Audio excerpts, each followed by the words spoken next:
Welcome back, everyone, to another episode of Talking Toku, Boston's only podcast about Godzilla, Gamera, Ultraman, and all their kaiju friends. I am your host, David Scrivani.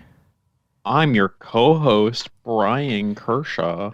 And wouldn't you know it, folks, I promised last episode that the next episode would be covering Ultraman Trigger, and here we are. We're going to be covering Ultraman Trigger today. I have thoughts on it. Brian has thoughts on it. I won't say if they're good thoughts or bad thoughts, but they're thoughts, all right.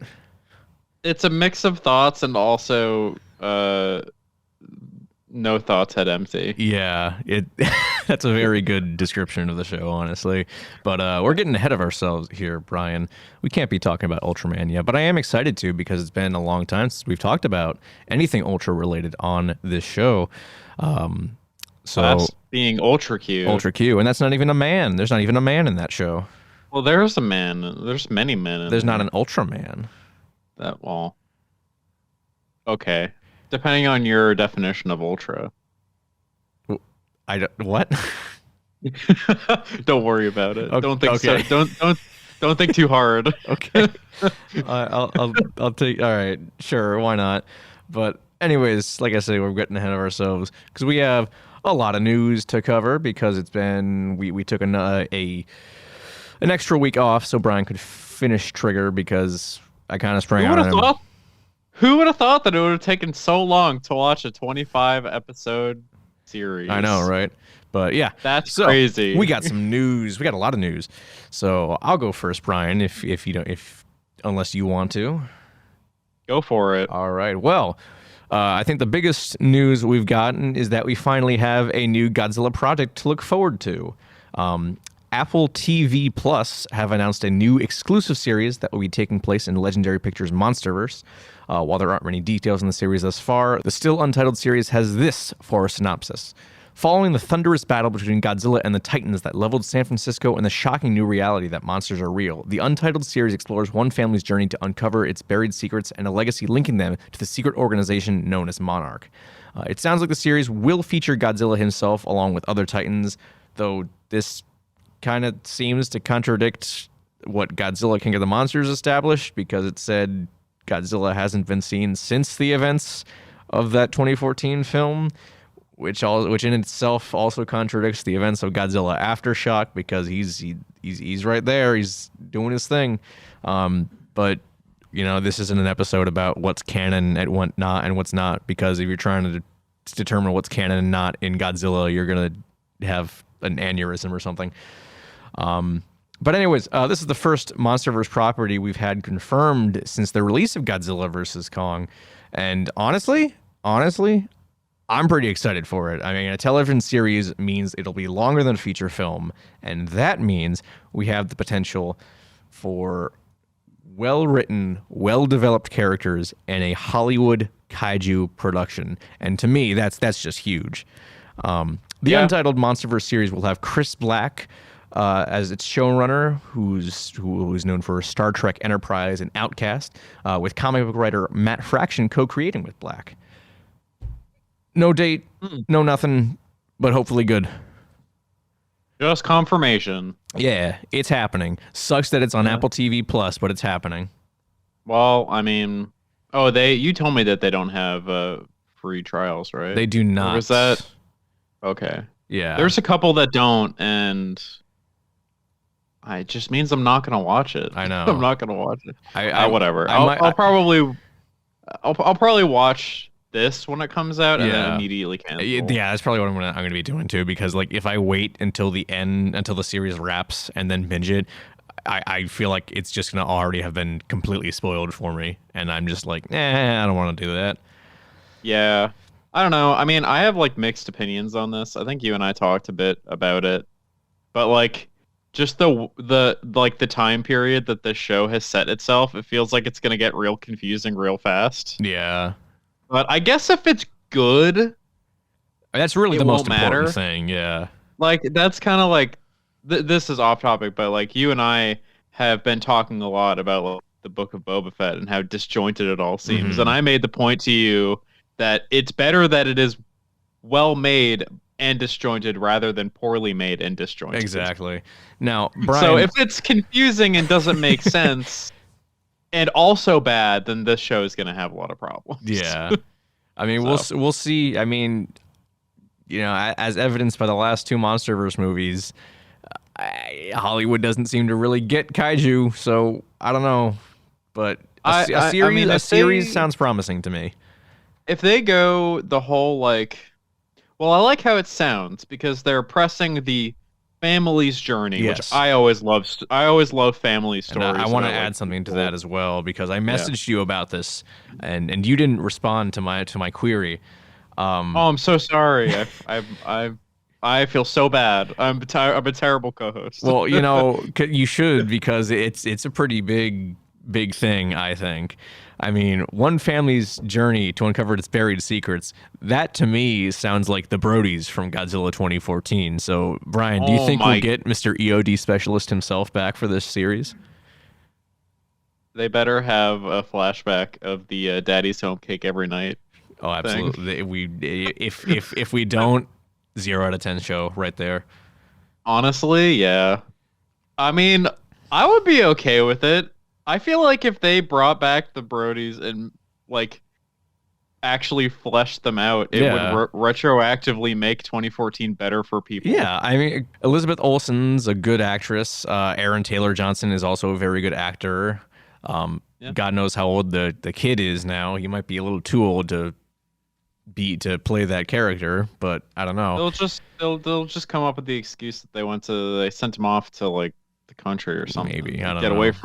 Get away from the coasts. Yeah, but shit. So yeah, I feel like it's very much a Star Wars prequels kind of thing. Like it needed a better script for dialogue and whatnot, and I think if given the right script, we could actually have decent characters out of those guys.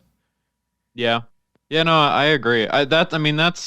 I've always argued that I think Godzilla 2014 is a good movie, and I didn't mind the characters as much as people swear up and down that they're the most wretched, bad characters ever. They're not that bad. But they're not that. They're really not that bad. And honestly, they make sense to why they're in places that they are. Mm-hmm. It doesn't seem contrived. Yeah. But yeah, I mean, I feel like you can make them interesting. That's why people were so bummed when Bryan Cranston died in that movie, because they were like the actual dynamic of Mr. EOD Specialist and Bryan Cranston was actually good up until Bryan Cranston died. Yeah. It was actually pretty compelling, and then if we can build giant mechanical kaiju, I think we could bring people back from the dead pretty well. So I think they should zombify Bryan Cranston. I was thinking sure, they showed him getting zipped up in a body bag, but you know what? Maybe he made a miraculous recovery and Mr. EOD Specialist was too busy doing Mr. EOD Specialist stuff to realize that his dad didn't die. Yeah, who knows? Yeah, you don't know that. It's not like they threw him out into the water or anything. His body is still probably hanging around. Yeah. So you know what? Yeah. I think the door's open. Yeah. And you know what? If you're warm and dead, that's worse than being cold and dead. And they were up really high in the sky. That's true, and heat rises. So that's just basic physics, baby. Yeah. Let's move on. I think we're to spend too much time on this. Yeah. All right. Well, next story, bit of a weird one, but a new species of branching worms that have bodies that branch off into multiple parts and live inside sea sponges, which is rather horrifying. I disagree. I don't know why you would have put that there in parentheses, Dave. You don't think that's awesome. Horrifying? No, it's cool. I mean, I'm not saying it's not cool, but things can be cool and horrifying at the same time. Nah, that's dumb. Okay, whatever. It's cool. It's cool. 0%. 0% scary. You're just a wimp. Has been discovered near the Japanese island of Sado. Is that how you say it? Yes. Okay. While this doesn't sound much like it relates to kaiju, the worm has been given the scientific designation Ramacillus kingadori. I want to say, my guess is that it's Kingadorahi. Okay, I want to because say the way that's- like when you oh my gosh, I can't say these like actual designations. Yeah, I they can never be. can with anything. With anything, it doesn't matter. Mhm. That's why I always really appreciate it when news stories put like the for dummies like in parentheses Oh, how to really? say it I've at never the seen end. those. I like I really appreciate those because I could just not think about it and I can sound smart. Anyways, this is only the third species of branching worm to be discovered, and it's certainly not the only species to be named after a Godzilla character. There's the extinct dinosaur Gojirosaurus, and just last year, a species of spider was discovered in Iran and was given the designation Cytodus kumanga. That's pretty neat. It is pretty neat. I mean, Hey, it just goes to show that there are kaiju fans in Iran. exactly. We're everywhere. There's Yeah, dozens there's of us. dozens of us. Oh, I hell know yeah. at least 3. Yeah. But yeah, I think that's Hey, pretty I cool. mean, you know what? No matter where you go, there's gonna be fans of giant lizards. Yeah. Yeah. Especially in Iran, where I'm sure there's tons of lizards. They're probably. Yeah. Yeah, I think that's pretty cool. But that's pretty sick. I always love it when you have these scientists being like actual nerds and then they become even bigger nerds by naming their discoveries Yeah. after like pop culture stuff. And I gotta give him props for having it be like kind of like, I guess not accurate, but like related to the character they're naming it after. So, you know, a Yeah. spider called Kumanga, yeah, that tracks. A dinosaur named after Godzilla, that also kind of tracks. A worm that has like multiple. Dave, dinosaurs were avian, not Shut lizard. the fuck up. Um, a worm that has multiple different appendages named after Ghidorah, that tracks. But there's that, was it someone named like some kind of amoeba after Sonic the Hedgehog or something? Wait, what? Yeah, this was like that's like the probably the biggest, most well-known example of scientists being fucking nerds in that regard. Let me see if I can find it. My favorite part is that amoebas are very slow. Oh, it's okay. It's a gene. Oh? So The Sonic gene? It's not even a species. It's just a protein.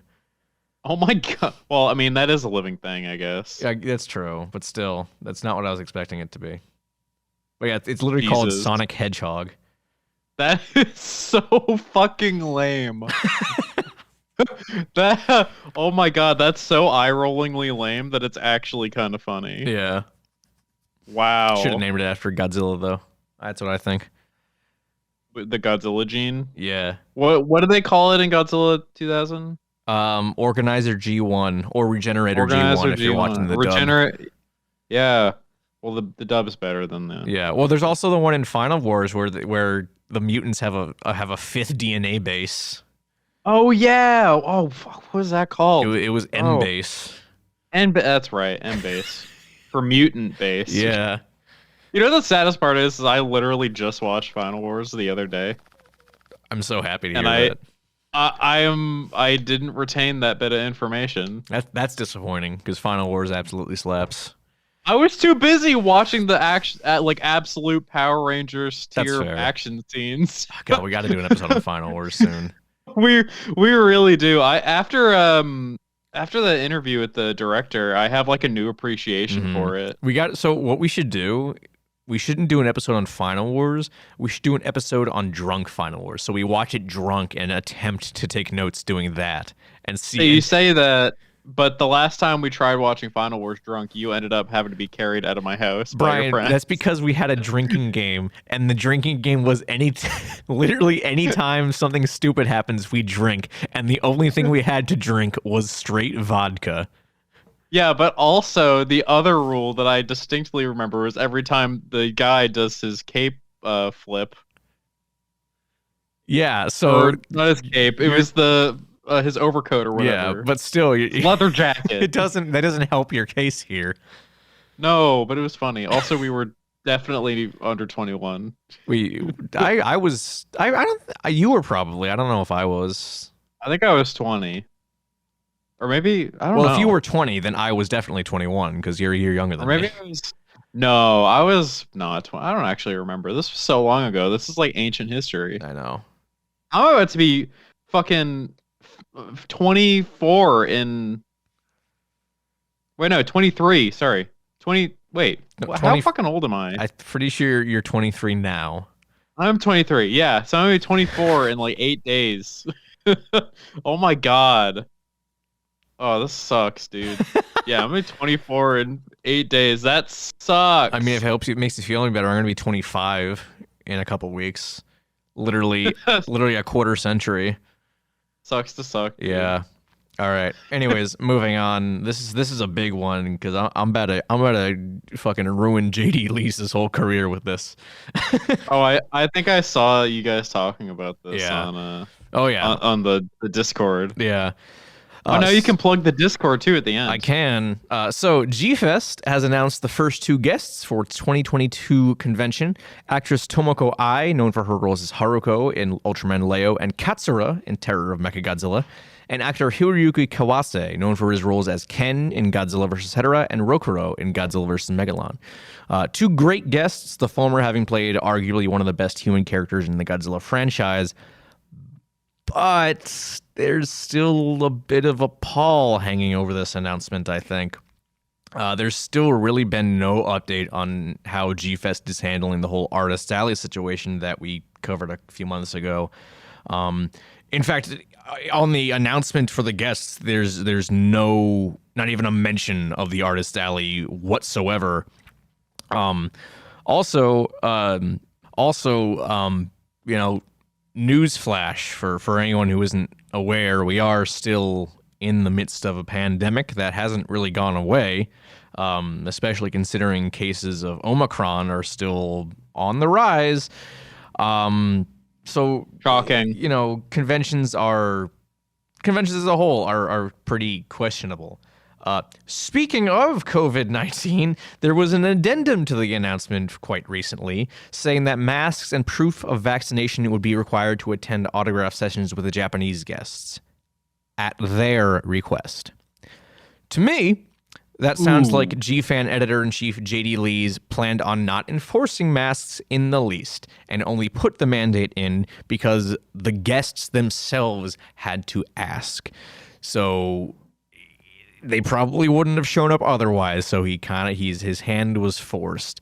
And I've got to say that was probably like an ultimatum given. absolutely it was. I don't blame them. Wow. And considering Cringe. that back in 2020, Lee's was kind of adamant that the coronavirus was quote unquote just like the flu and didn't cancel the convention until the government stepped in to cancel any and all public events, this isn't really that great a look. It just really rubs me the wrong way in every way, and it's just like, this is. You know what? You know my favorite part about the statement of like, oh, it's just the flu. People tend to forget that the flu, like when it first like came about, killed more people than the coronavirus did up until very, very recently. Yeah, so it's not Like that great a comparison. Like COVID-19, like I want to say maybe like half a year ago passed the death count in the US, just the US. Yeah. So we're already over the number that the flu's killed. Like, so it's definitely biometric worse for sure. God, I hate that. Yeah, I mean, me too. But yeah, so I don't know, man. It's not great. And to rub salt in the wound, they threw some shade on the announcement page as well, claiming that they're the world's only magazine devoted to Japanese kaiju culture, which is just demonstrably false, as evidenced by the very successful Kaiju Ramen magazine, who I haven't mentioned on the show yet, but they just had a very successful Kickstarter campaign funding a compendium of every article they've printed thus far into one big, large book, which I have donated to. And so if you donated to Kaiju Ramen Volume 1 in the list of backers in the book, you'll see Talking Toku there. That's us. That's us. That's us. But yeah, it's G-Fan, they're the most well known, yes, but they've also been kind of the longest running. So, but they're certainly not the only magazine on the market. So, whether it's intentional or not, it's coming across as kind of mean-spirited. So, I mean, all of this has kind of left a bad taste in my mouth, and I'm honestly not sure I even want to go to G-Fest ever. I'm after not going. this.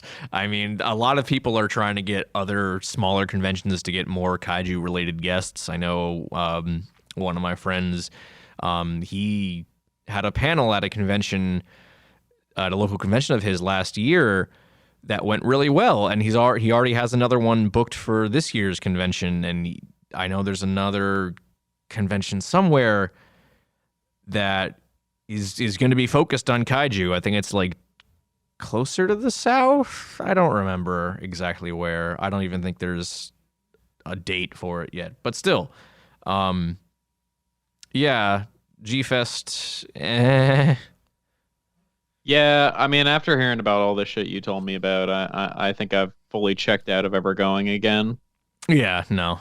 Unless like it has like a change of hands in terms of management. It's been 20 years at this point. I don't think Lee's is going anywhere. Yeah, so I think I'm checked out. But if there's like any like different conventions, I'd always be down to go. I mean, you went the one time, you had the experience. It was a lot of fun.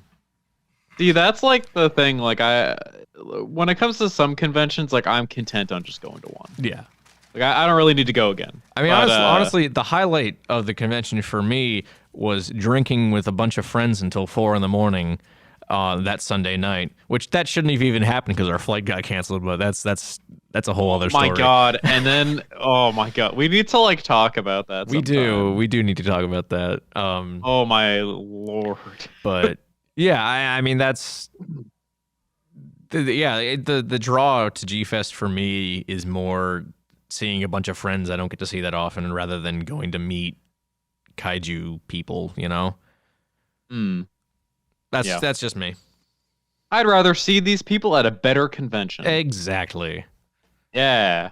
One who treats artists better. Yeah. Yeah. All right. Well, guess I'll take the next one. Go for it. This is some good news. We're happy to report that actor and tokusatsu legend Akira Takarada, the best dude ever, is officially out of the hospital and is continuing his recovery at home. As you may remember, Takarada recently suffered a stroke and had to cancel an upcoming convention appearance here in Massachusetts. It's good to hear he's doing better, and we wish him the best. Good news. Super pumped about that. Yeah. Was a little sad hearing about that. On the was it the last episode or it was the last episode? That? Yeah. The last one, yeah. That sucked. It's all good. It's never very uplifting to hear one of your heroes having a stroke. But I mean, again, they said it wasn't life threatening right off the bat, so I wasn't super worried about it. But it's good that he's doing okay. That's the important thing. And I hope he gets a lot of time to sit around and be cool. I'm sure he does that in his day-to-day life, no matter what. That's true. Yeah, you're damn right. How much you want to bet that he sits around and plays video games? Akira Takarada is a gamer. I would like to believe that, but I don't think that's the case. I remember seeing there was like a metric of like how many people in Japan own a PlayStation, and it was like a ridiculous amount. Really? Yeah, maybe. But I bet that they use them specifically for like TV and shit too. Probably, yeah. I don't know. It's just like it was cool. I'll have to find it for you. All right. Moving on. Film distribution legend Mel Maron, I hope I'm pronouncing that correctly, passed away recently at the age of 90. Maron was responsible for bringing films like Invasion of Astro Monster under the title Monster Zero, The War of the Gargantuas, All Monsters Attack under the title Godzilla's Revenge, and Godzilla vs. Megalon over to the United States, as well as a number of other martial arts films to capitalize on the then current Bruce Lee craze. It's probably safe to say it's still current. It's still current. Yeah, I mean, Lee's been dead for God knows how long, but yeah, I guess so. People love martial arts. That's true. Even today. Yeah, it's probably safe to say that without his contributions, fans might not have been able to see these films here in the West. And considering how many Hollywood stars, apparently for some weird reason, cite The War of the Gargantua as one of the films that like got them into, film and filmmaking in the first place, who knows what could have happened? Maybe Tim Burton might not be a big director. Maybe Brad Pitt might not be a big actor. Well, that would just be a future or a timeline I didn't want to live in. Yeah, I mean, maybe this proves that Brad Pitt I we're could go either way on, but Tim Burton, I don't know about that. Yeah, one. well, I meant Tim Burton. Yeah, but I mean, like maybe that's just proof that we are in the good timeline, maybe not the bad timeline. I mean, this is still a pretty shitty timeline. Let's be honest. But it's still bad, but it could be worse. Apparently, it's not no Tim Burton bad. That's true. Yeah. Yeah. So yeah, I'll take it. All right. New indie Toku, a short film entitled Gankiryu. I think Gankiryu. Yeah. Okay. Has been announced to be directed by Akira Nakui. The film is set to premiere at the Atami Kaiju Festival later this year and features a kaiju designed by artist Ninzai Kato, who will also serve as the suit actress for the Beast. To quote a friend of mine, it looks like if Baragon went to the gym. It does look really cool, and I hope it gets released online somewhere for fans in the West to see. That sounds fucking awesome. It sure does. And I mean, Ninsai Ninsai is a great artist. I love her. So, and it's cool that she's getting into the suit as well. Oh my god, I love Baragon. He is the best boy. I just want Baragon to be jacked. I'll send you the picture later.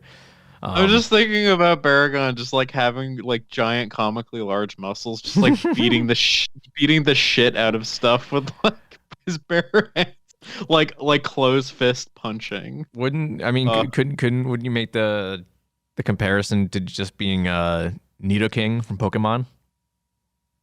I don't know anything about Pokemon, Dave. I mean, I know that some are very clearly inspired by Godzilla monsters. Okay, well, maybe I should know more things about Pokemon. Yeah, maybe you should. See, when I was a kid, I didn't care about Pokemon. I cared about Yu-Gi-Oh. That's fair. That's understandable. Yu-Gi-Oh was what I was into for some reason. I don't blame you. Yu-Gi-Oh's cool too. Anyways, Yu-Gi-Oh was cool. It had a cool song for the animated show. Oh, you did. Goddamn did. Yeah. Anyone who needs a refresher, look it up on YouTube. We'll put it in the description of the podcast. We'll put it in there. We'll put it in there alongside our socials. Yeah. Speaking of music, though, while nothing appears to be concrete just yet, Waxwork Records, the company responsible for the Godzilla, the Showa era 1954 to 1975 vinyl box set, has teased another Godzilla release to be coming soon, posting a tweet that read, more monsters, coming soon, #Godzilla singular point, followed by the key art from the outro of that series. I am pumped for this. I was super disappointed to hear that we wouldn't be getting a physical release for the score to Singular Point here in the States a couple weeks ago. But now it looks like we are. And it's from Waxwork. And those vinyls in the Showa era box set are, one, gorgeous, and two, I can tell just by the feel of them that they're of higher quality because they feel much more higher quality than in the other vinyls I own. So you know what? As soon as it goes up for pre-order, I'm grabbing it. That's very exciting. Everyone here who's been listening to our podcast knows that we love Singular Point and its soundtrack. So I still listen to it. So do I. I still have some of the tracks on one of my work playlists. Nice. So yeah, I love I love all the tracks. All of it. It's great. It is a very consistent score. I'll give them that. It's a very cool mix of new techno music type stuff and older kind of old style Godzilla music too. Yeah, I when I first watched the series, I remember comparing it to being a mashup of Akira Ifukube's work and Takayuki Hattori's work, who did the music for Space Godzilla, Godzilla 2000, and the Polygon trilogy. I am going to be real with you. I don't remember a single thing sound wise in terms of the Polygon trilogy. Neither do I, but I think it I might know be time his. for a rewatch. Oh, Maybe. are we gonna do a are we gonna do a Polygon trilogy episode? I would love Well, that. that's the thing. I feel kind of bad because like I know that I didn't like it on my first watch, but I never really did consider rewatching it. Well, there we And I go. know that sometimes with some movies, a second watch changes my mind. Exactly. I mean, we So talked just maybe. earlier this week how I rewatched Crimson Peak for the first time since you and I saw it in theaters back in 2015, and I Oh was yeah. lukewarm on that movie when we saw it, and now I'm like, wow, this movie fucking rocks. Side story about that. You remember when we went to go see it and we had to get evacuated because Oh my someone pulled the god, fire that's alarm? right. The fire alarm went off. And then we went back in and the movie was still playing, but it was silent, so they had to restart it from the very start. I don't remember that part, but I wouldn't be I surprised. remember that. I mean, I I don't think we were that remember. far into the movie anyways, so No, we were probably about 15-ish minutes. I yeah. know that we were like right around the point where the first ghost lady showed up and like Yeah, and that's like grabbed what's her that's like face through very the very door. early on. Yeah. No, that movie's good. Anyone who likes like spooky period piece movies, that's a good one. Yeah. Yeah. Set design, so good. And you know, Feel like I'm only realizing this now. It's one of the few Del Toro films that does not have Ron Perlman in it. oh yeah. How much you want to bet that he's in there as like an extra, or Oh my maybe he god, like played one of the ghosts? I don't think he played one of the ghosts. I'm pretty sure that was Doug Jones and Javier Botet. Oh yeah, you're right. Shit. They play. I mean, they're always in Guillermo del Toro Yeah. movies because they do that weird body contortion. Well, yeah, shit. because they're all weird and skinny like that. But They all are. Yeah, yeah, you're right. all right, we're over Did you know half an that? hour into this, Brian. We should move on to our main topic. I think.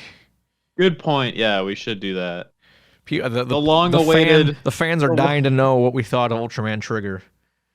I have thoughts about it. Yeah. Oh yeah. We didn't Yeah. find a Godzilla an r/Godzilla post this week. Sorry, everyone. Yeah, they're off the hook for another week. It's Yeah. all right. Mostly I because was we too weren't busy thinking about it. watching. I was too busy watching Ultraman. Yeah. Trigger Exactly. to worry about dunking on r/Godzilla. So, all right, Ultraman Trigger. Um. So this All right, is you know what? full I'm disclosure. gonna put it out. This is the first like actual Ultraman show that Brian's watched, and I don't think I left Yeah. a very good impression on him as a franchise. Actually, you say that, but what I was gonna say was I wanted to start off by saying that all in all, I did have kind of a good time. Okay, watching it. that's good. That's promising. Because I remember texting you about it, and my first couple reactions were just like, I don't know if I like this. Like this is like I think the way that I phrased it to you is like there's a switch somewhere in my brain that I need to turn on Mm-hmm. because like the last couple of years I've been watching like a lot of the media I consume is like sad times. Right. Like it's like very adult and like downer-ish. Like Dave, you know that I like all this like I like very eldritch stuff Yeah, Brian's and like favorite movie is Solo. and like contemplative like my place in the universe type stuff. Mm-hmm. And like it's all like kind of like downer. And like I as a kid like I loved like Power Rangers and like Godzilla and stuff like that. So like I would have thought that like even a couple of years ago this show I would have been into immediately, but took me a little while to like get it, I guess. But eventually I was like, this is kind of fun. It's fun. It's definitely not like something I'd ever watch again, but it was kind of like wrestling, I guess. Okay, Yeah, I'll take it was that. like wrestling. I mean, It was like wrestling. I didn't care about the story or anything, but it was like wrestling. well, because the story is like super bare bones. I didn't really care about it either. Because here's the thing. So, this is only the third new generation Ultra series I've watched. The other two being Ultraman Orb, which I quite liked, and Ultraman Z, which at the time I was like, this is okay. And then I watched Trigger, and I'm like, oh, okay, maybe Z was actually pretty good after all. So yeah, I don't really know what it is about Trigger that didn't really work for me. I don't think I really cared about any the characters, and I think a big part of that is that really only 3 of the main characters mattered until like halfway through when a 4th character mattered.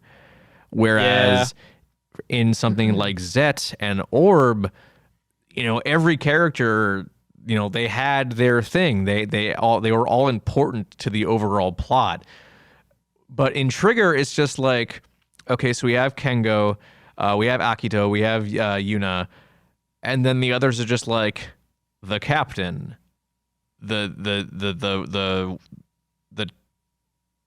I see. This is exactly my point. I can't even remember what he does. I was gonna say that all the characters, even the main 3, I guess 4 later on, as soon as I saw them, I'm just like, I get it. I know exactly who they are. And good shows would take that and then try and do something with it and try to subvert your expectations. But the show never did. It never does. Everyone stayed exactly the same, and if they were useless at the start, they were useless at the end. Mm-hmm. Yeah, because the only other person other than the main trio, and then later foursome, I guess, maybe there's a word for it, I don't know, but is Marluru, and that's only because Marluru is an alien and is easily identifiable. Mm-hmm. I like the alien. I thought it was a cool design. Yeah. The alien Metro. Oh, yeah. Brian, we got to get you watching Classic Ultra, because the episode of Ultra 7 that introduces the alien Metron is legitimately like one of the best episodes of Ultraman. Well, Dave, my birthday's coming up. Well, Brian, I did tell you that Ultraman was on sale for $10 the other day. I was on a peninsula somewhere. Okay. Away. I don't know how that's relevant, but where I couldn't buy anything. Oh yeah, sure. Anyways. Yeah. But yeah, I was in the barren wasteland known as Canada. Oh, okay. That makes sense then. Where they have no internet, running water, or anything. It's a lawless place. Yeah, it's the Wild West up there. But yeah, I don't know. I really wanted to like it, and I feel like, well, no, I don't know, because I thought at first that maybe if I had watched Ultraman Tiga, which this is, kind of I guess kind of a sequel to, because we actually do get Tiga later on in the show, but I don't really know. Ultraman is weird because there's like other universes and shit, so I don't know. But anyways, like I thought maybe if I'd seen Ultraman Tiga, I'd have a better appreciation for this. But then, like, I'll see on Twitter, like, everyone else kind of feels the same way about it, even the people who have seen Tiga. So I'm like, oh, okay, so this just is not good overall then, is it? No. I guess not. Yeah. I don't know. I wouldn't know. Yeah, neither would I. That being said, though, if I have heard from more than just you, I like kind of like looked online for like general sentiment, and I have heard that this is like the weakest recently. Yeah, it does make me want to check out the ones that people say are good. Yeah, because like again, I had some fun watching this, and I felt like if it was better in like the everything else department, right. And maybe I'd have even more fun watching it and actually get like properly into it. Mm-hmm. Well, I'm looking right now. Ultraman Zet. I was kind of lukewarm on when it was airing, but I like it now. I've seen a lot of people say that one was like a really really good starting place for modern Ultra.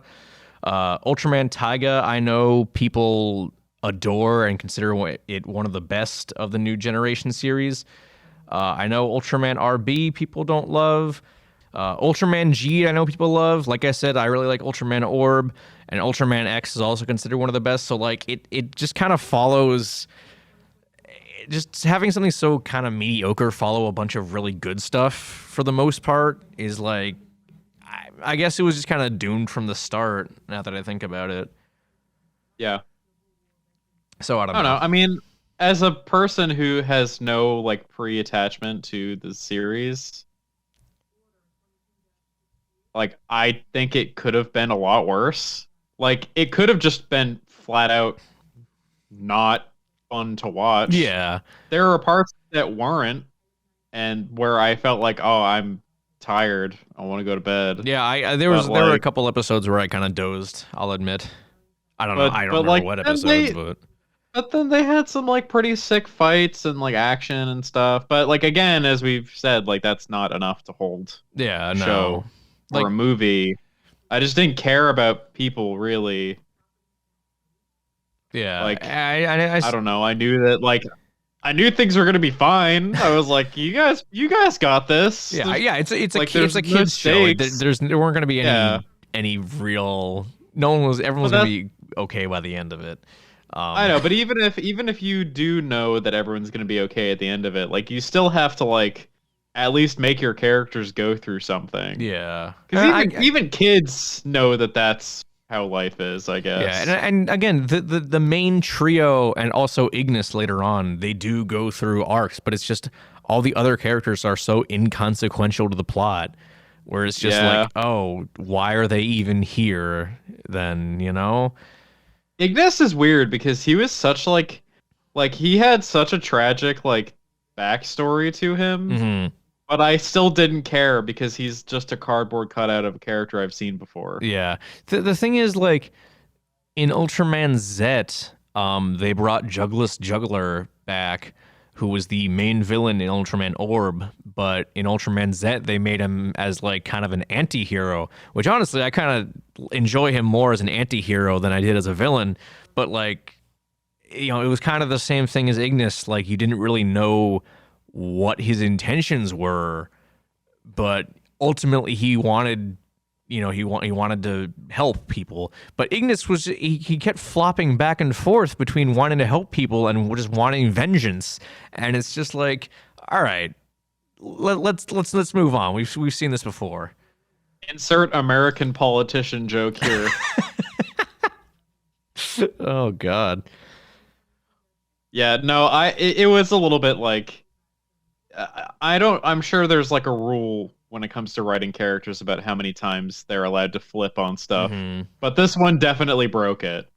I was like, man, make up your fucking mind. You're either an asshole or you're not. Yeah. Like you can't keep going back and forth on this many times. It just becomes obnoxious. Yeah, and it doesn't help also that the villains are also kind of really one note as well. Yeah, the villains were really lame. Yeah, I mean, so the thing with the villains, I only learned fairly recently through the last special episode of Trigger, is that they are basically just updated versions of the villains from what is the movie? I don't remember what the movie is, but it's the Ultraman Tiga movie. They're just all basically the same characters, and I've never seen it, but I have to imagine that they're significantly less interesting in this than they were in the movie for Tiga. I could be wrong. I do not know, but they're all really one note. It's just, oh, Carmira wants Trigger. That's about it.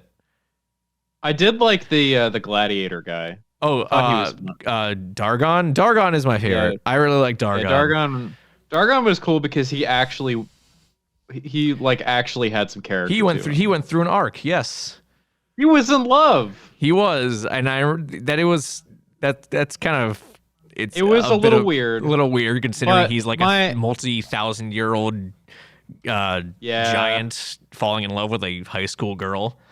It was super strange. Yeah, but I think bit. like there at the end, like when in the episode that he died, spoiler, was like I think my headcanon to make it less creepy and sit a little bit better with me was that he wasn't actually in love with the Yuna. He was just in love with like humans. Yeah, I mean, I think that's the point that they were trying to make, but it just didn't get translated very well. If he came to that realization sooner, I think it probably would have landed better. Yeah, most likely. But instead of having him come to that realization like 10 episodes later. Yeah, almost at the very end of the series. It was episode 24, I think. So the end of the series, basically. The end of the series. Yeah. No, I didn't. Yeah, I mean, it was fine. I don't know. Again, I just didn't care about like the people at all. Yeah.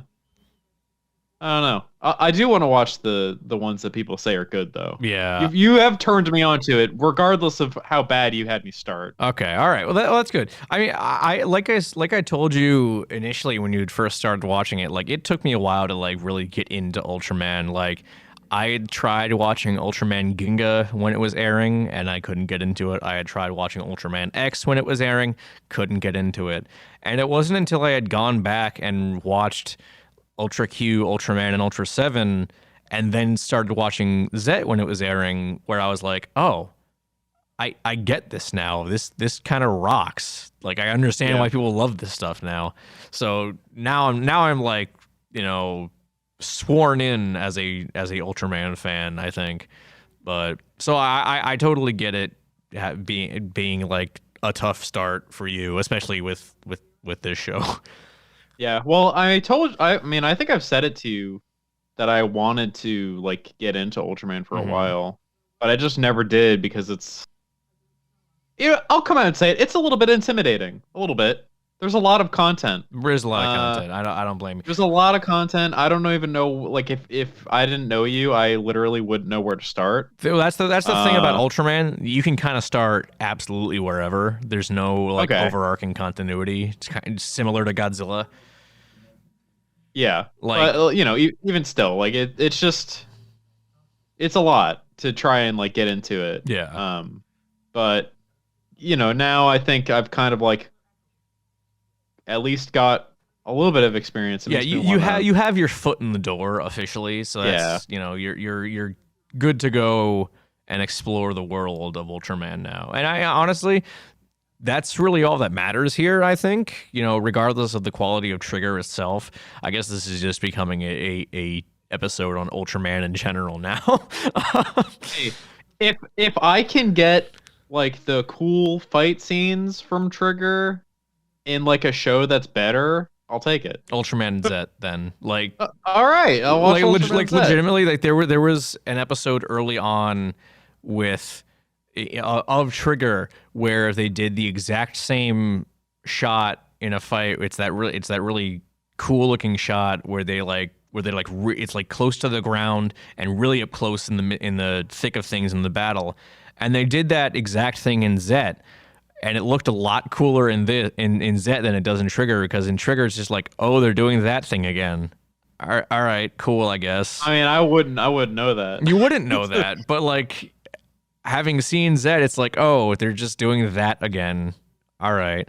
I mean, I'll say this much: there were a couple things in Trigger that I really like. I love that shot they kept reusing a lot throughout the series, where the camera's like inside one of the buildings and we're watching the fight from inside a building, like an apartment complex.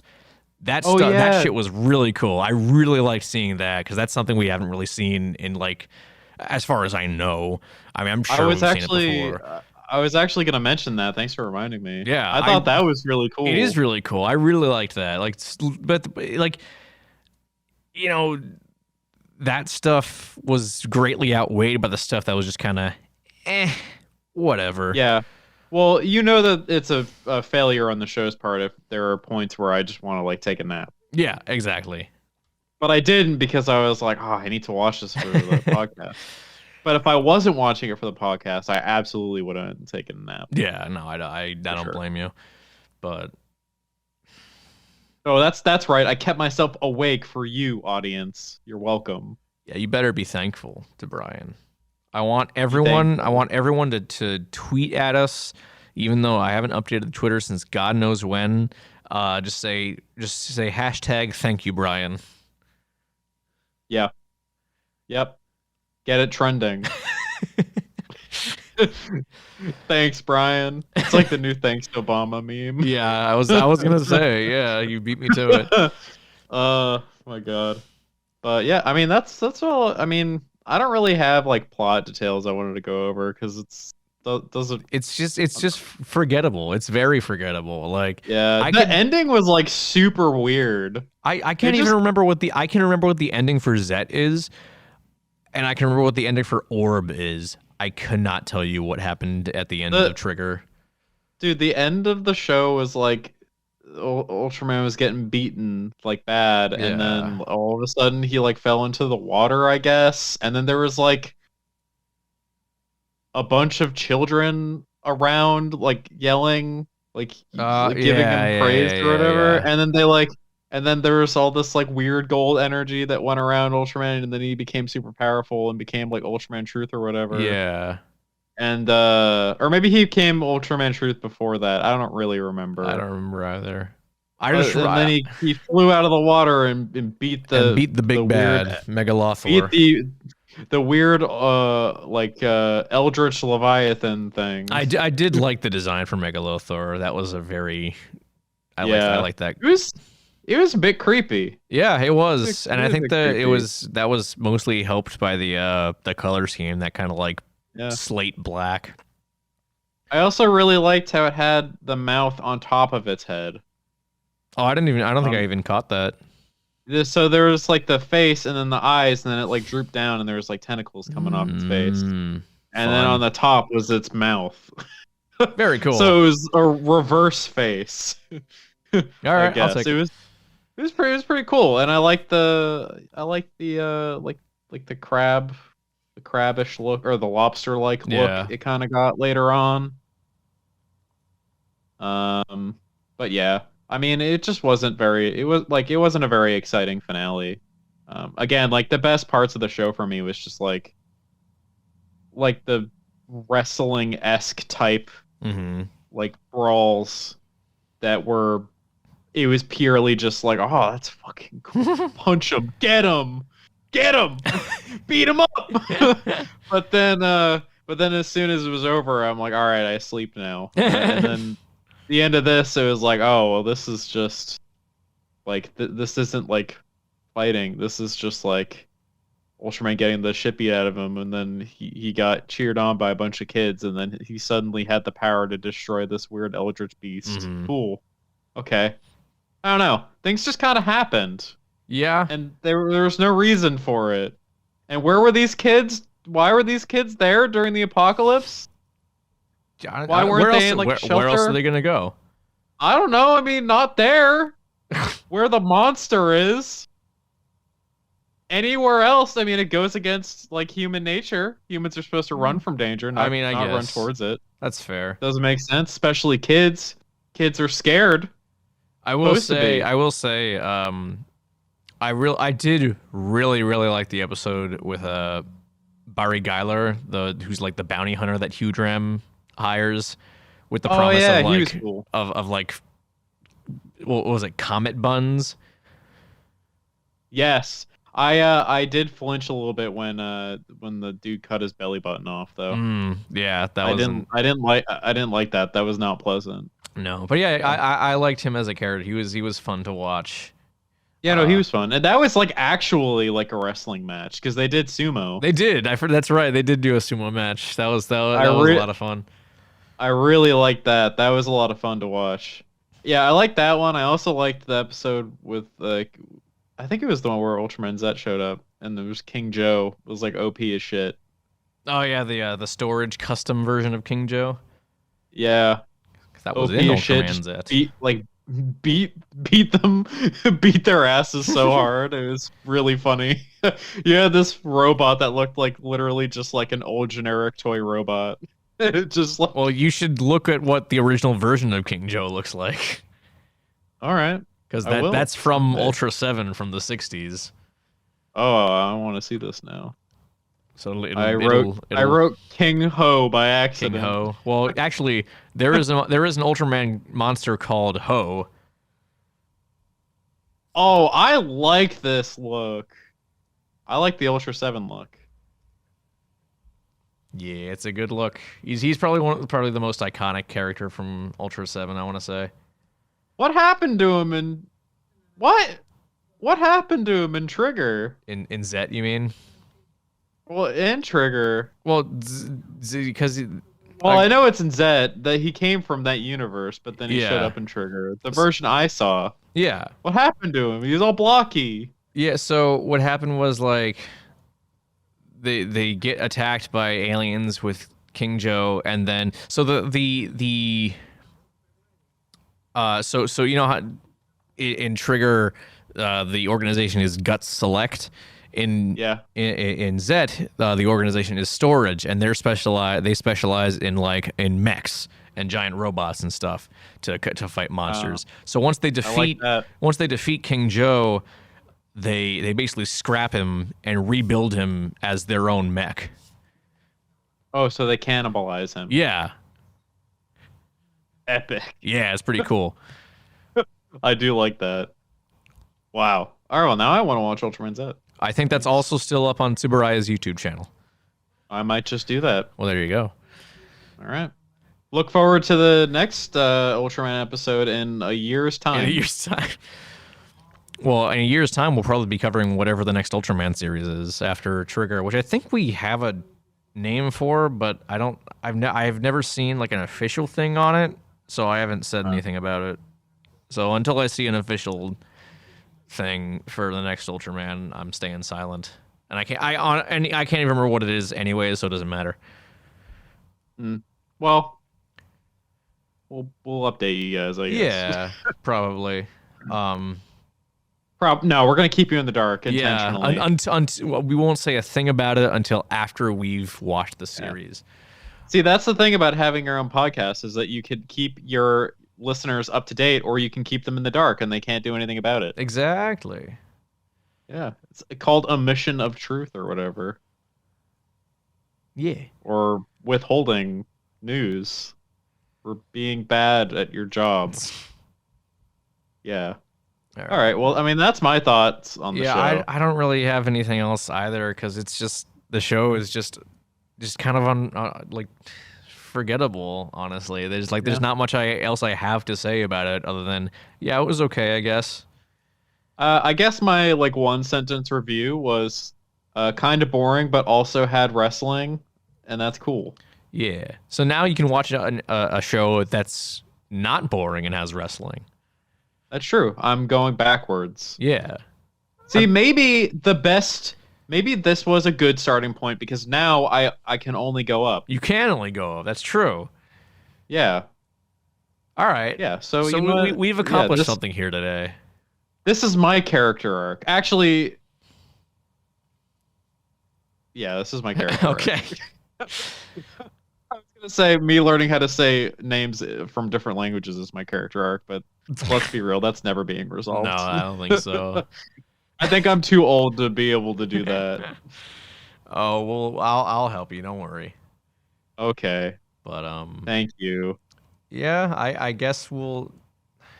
It's like it feels early. It feels weirdly early to do this because we're only an hour into the recording. But I guess we'll move on.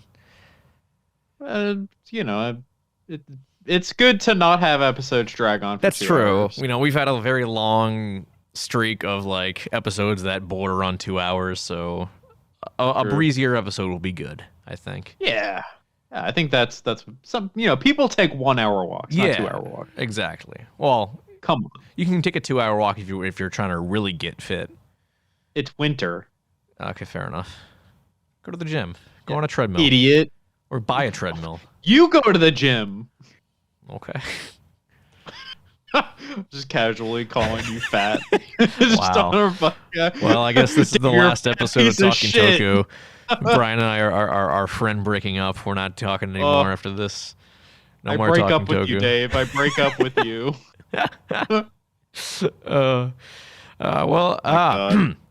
Anyways, I guess aside from Ultraman Trigger, has there been any new cool kaiju thing you've been checking out? Well, actually, there's something that I'm probably going to be checking out if I decide to buy it. Mm-hmm. It did just get paid. I'm going to try out some of the Godzilla branded hot chocolate. Ooh, yeah. I saw it and it was like, it's criminal for me to not get the Mecha Godzilla one. Yeah, and then I thought really about it try those. and I was like, well, if I'm going to get the Mecha Godzilla one, I should probably try all of them. Yeah. That's what I did with the coffee. and I'm like the food guy now. Yeah. Like And you know what? It's hot make chocolate. You can't really go wrong. yeah, you can't. I think the Mechagodzilla one is supposed to be like somewhat spicy. I thought it was caramel. Or was it? I don't know. I know one of them was like supposed to have a little bit of heat in it. I thought there was normal, caramel, and peppermint. Let me look this up. GodzillaFoods.com. There's the Mechagodzilla one. There's the Jet Jaguar one, which now I need to buy it 'cause it's Jet Jaguar. And then there's Mogera, and Mogera is the caramel one. Okay. Mogera is the caramel one.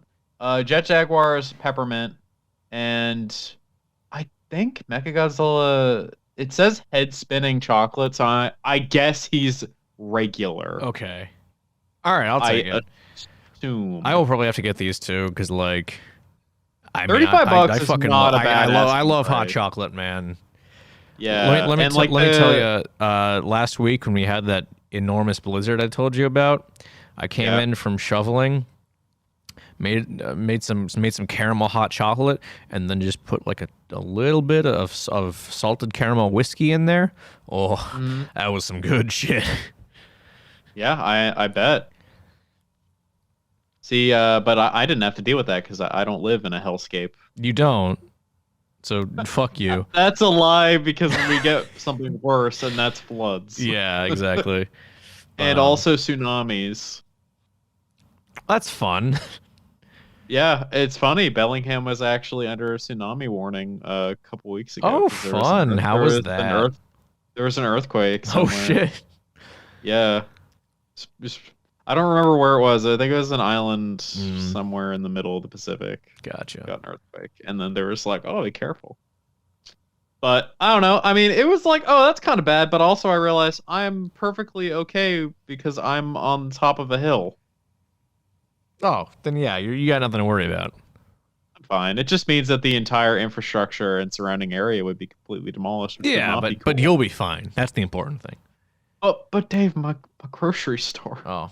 Where am I going to get food? It's at the bottom of the hill. Well, shit, I don't know what to tell you then. Get it airdropped in. No! But yeah, that's what I'm going to check out. I think I'm going to buy that. I also might get another bag of Godzilla coffee. I'm definitely just going to buy the Godzilla one this time, though. All right.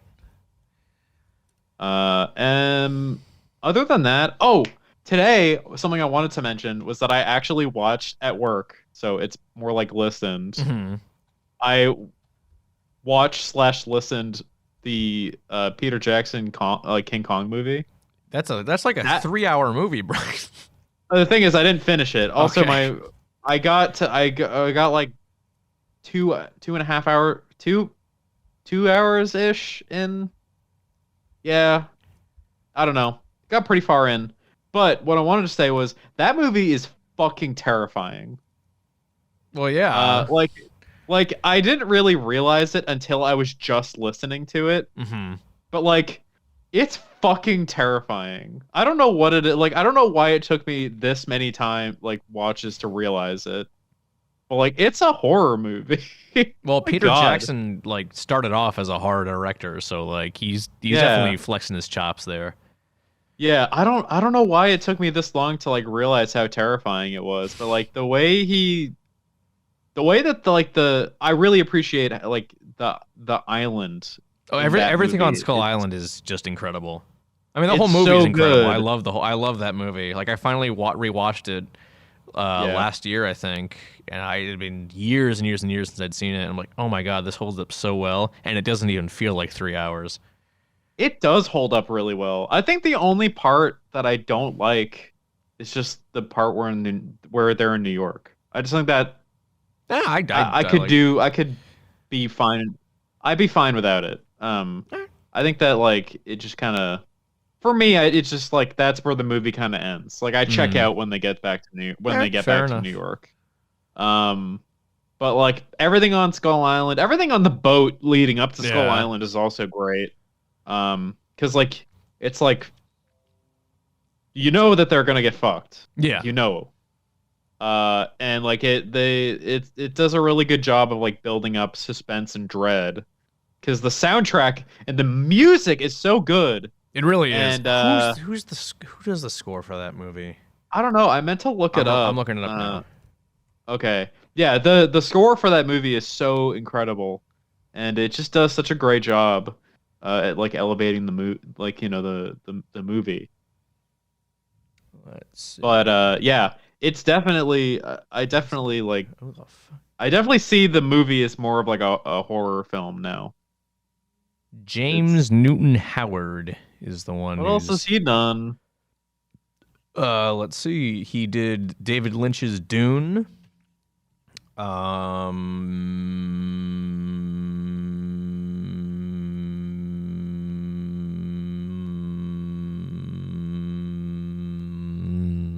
mean, I guess that kind of makes sense. He did Waterworld.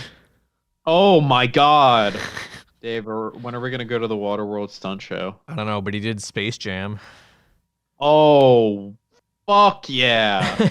He did The Sixth Sense. He did Disney's Dinosaur. I love that movie.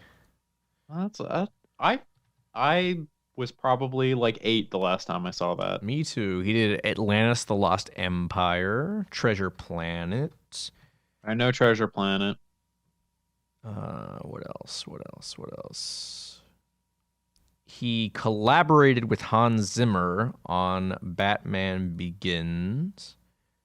That's also a good soundtrack. It is. He did. He also did Lady in the Water with M. Night Shyamalan as well. Don't people hate that movie? Yes, they do. Yeah. I Am Legend. M. Night Shyamalan. The Happening. I guess he works with Oh, Shyamalan quite a bit. No. I have a video I have to send you. Oh no. Also did The Dark Knight with Hans Zimmer. Okay. Did he also do Dark Knight Rises? I don't know. I don't even know when that movie came out. I'm not seeing it, so probably not. There was some other stuff. I saw something big there. Oh yeah, there it is. He did The Last Airbender. Oh God. Jeez. Wow. Green Hornet, Green Lantern. Oh God. Didn't we see Green Hornet, Dave? We did. You and I. Did. I'm just going through. Okay, I should stop. I'm just going through his entire filmography at this point. Why am I doing this? Yeah. I don't know. Whatever. But yeah, I mean, that's what I watched today. I guess, I mean, you already heard it from me, but I'm probably gonna check out Ultraman Z now. Yeah. Because I'm kind of into it. Yeah, I mean, that's about it. Yeah. I'm gonna have a lot of. I mean, you know, I say this literally every episode, but I'm gonna have a lot of free time coming up, and I know you do that say it's this quite often. Listen, I say it, and then I realize, oh, I'm wrong, because it's gonna immediately evaporate as soon as I say it, and all of my free time will be gone because I have things that I need to do because I live on my own now. Mm-hmm. Ooh, so hopefully I'll have time to watch stuff that I actually want to watch. Yeah. But you know what? I will cross my fingers that time stays there. I have faith in you, Brian. I hope so. All right. Well, that's it. That's it for me. All right. Well, I really wanted to talk about this for mine because I have been listening to my CD copy of Kaiju Crescendo, which is the concert. Oh, you sent Brian that to me. I did send it to you. I meant to thank you. Yeah, which is the concert that Brian and I attended at G-Fest, which had suites from various Akira Ifukube scores and Masaru Sato scores, as well as Michiro Oshima herself conducting her music from the Godzilla series, which I believe was the first time she'd ever conducted that in front of a live audience.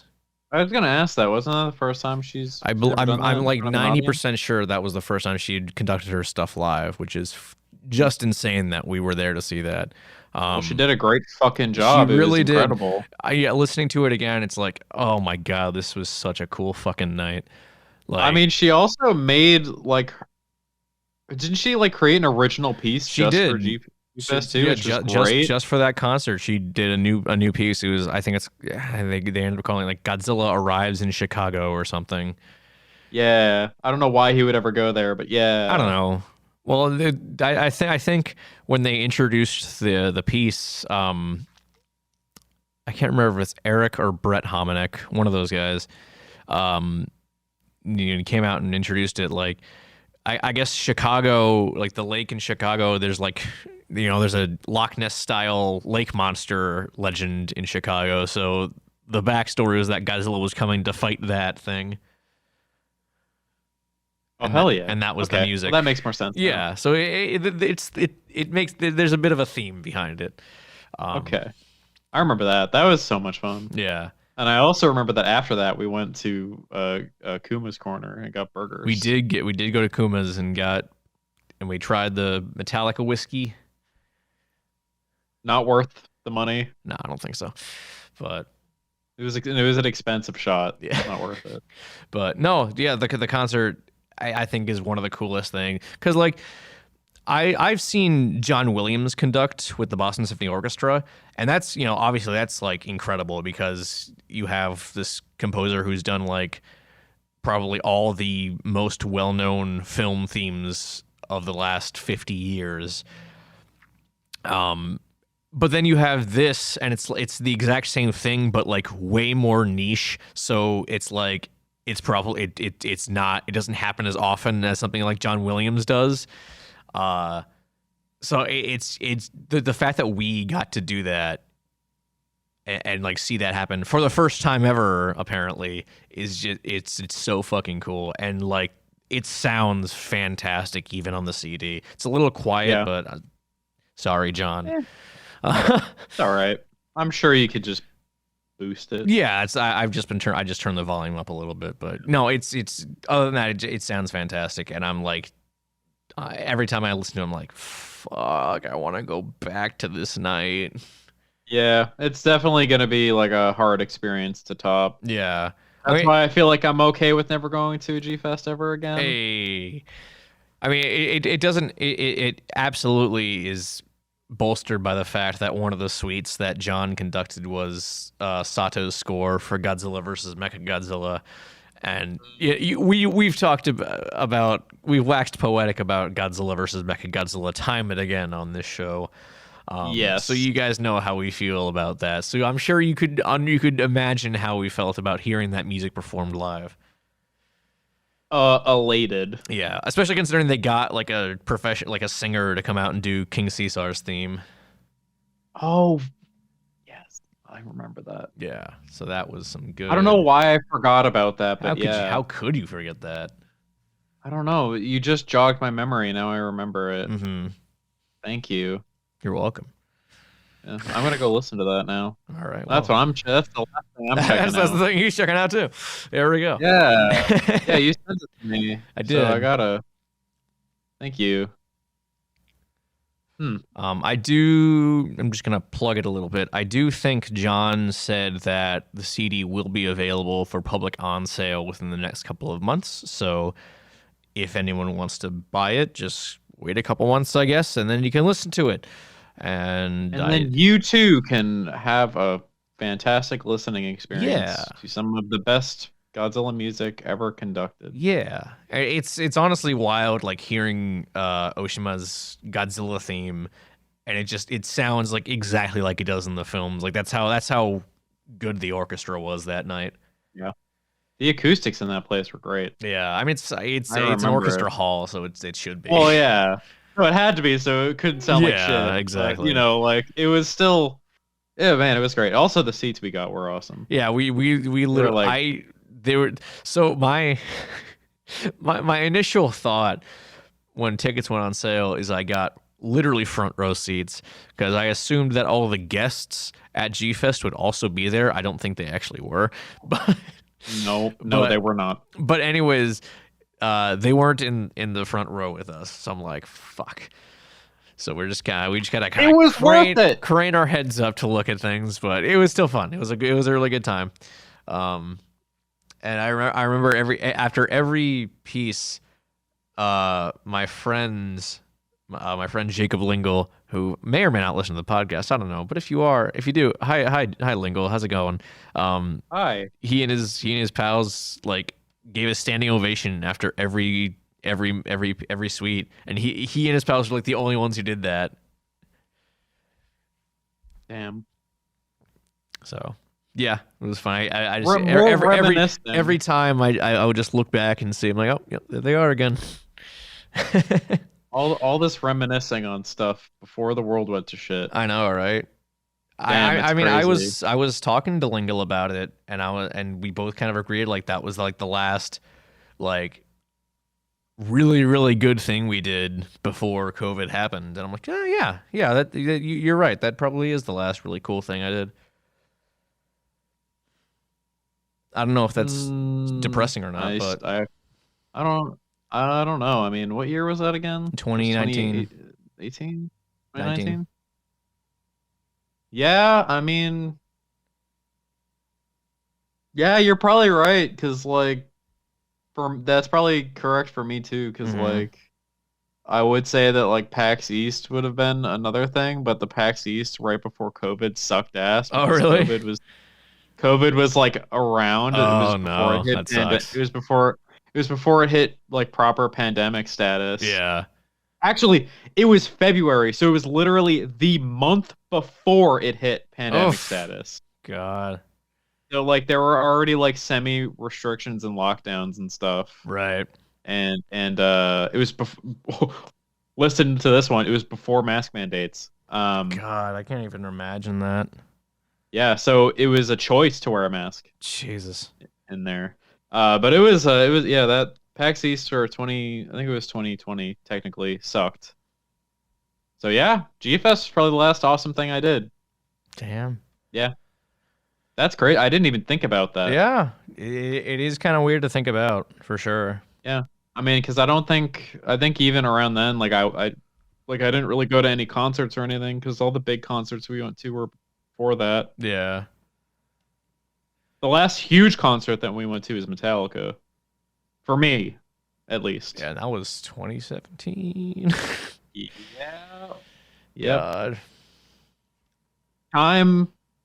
Time is going. It's going all right. It sure is, Brian. It's doing its thing. Anyways, we should probably end this here before our rambling hits a new low. Brian, we hit a new low every episode. What are you talking about? You can always go lower, Dave. All right, well, next episode we will go lower. So, you know what? Fuck it. Next episode won't even have a topic. We're just going to ramble. We're just going to talk about our existence and our place in the universe and how sad we are. But also somehow tie Godzilla and kaiju into it. And then we'll also go on another giant rambling session about how the MonsterVerse is bad. Yeah. We do tend to bring that up quite a bit. How kaijus have lost all their identities in the Western movie industry. Yeah. And then we'll continue to fail to slam dunk r slash Godzilla. Yeah. Both of us are lazy. Yeah. But somehow have enough self-respect to not look at r slash Godzilla, I guess. But whatever. Yeah, I think that'll do it for today. We're done. We're done. You can go home now. Stop your walk. Yeah. What are you doing outside, you freak? Yeah, it's cold out. And it's also, I think, currently raining while I'm recording this. So why are you walking outside in the rain? Yeah, and it's also probably well past daytime there. So. Yeah, so, you know. Because what are you doing? The sun's going down here. Yeah, it's dark. It's dark and cold and wet here. It's not a... Yeah, what are you, depressed? I mean, you know, a lot of people are. There's nothing wrong with that. Yeah. Get some help, though. Yeah, exactly. Go to therapy. All right, let's end this. This is a bad ending. It's always a bad ending on this show, Brian. Yeah, it's part of our charm. Yeah, it's our shtick. Yeah. All right. Feel free to follow us at Facebook and Twitter at Talking Toku, and then on Instagram at Talking Toku Official. Where you boys have not posted anything for several weeks. No, I didn't even post the fact that we did a Mechagodzilla episode. Whoops. Oof. I'll do that tonight. Maybe hopefully. You can rectify that today. I probably will. Yeah. But feel free to join us in the Kaiju United Discord group where I'm fairly active. Brian just lurks like the fucking creep he is. That's what I do. I love to lurk. But yeah, I watch everybody and I watch them type. Yeah. So yeah, check us out there. We're talking Toku there. We're talking other things there too, not just Toku. So if you want to talk Toku or want to talk not Toku with us, the talking Toku people themselves, feel free. Yeah. It's just 3 clicks away, maybe. I don't know. Several. To join a Discord server. I don't know. Well, you gotta get the invite thing, and then you gotta join it, and then you. So you click the link, the invite link, and then you click the join server, and that's 2 clicks. But then you have to click to the actual general thing, because sometimes it brings you to like the. Oh, true. So I guess you're right. It is 3. There we go. See, I know my shit. Yeah, you're right. Yeah, you got it. I'm proud of you. All right, let's shut the fuck up. This is going terribly.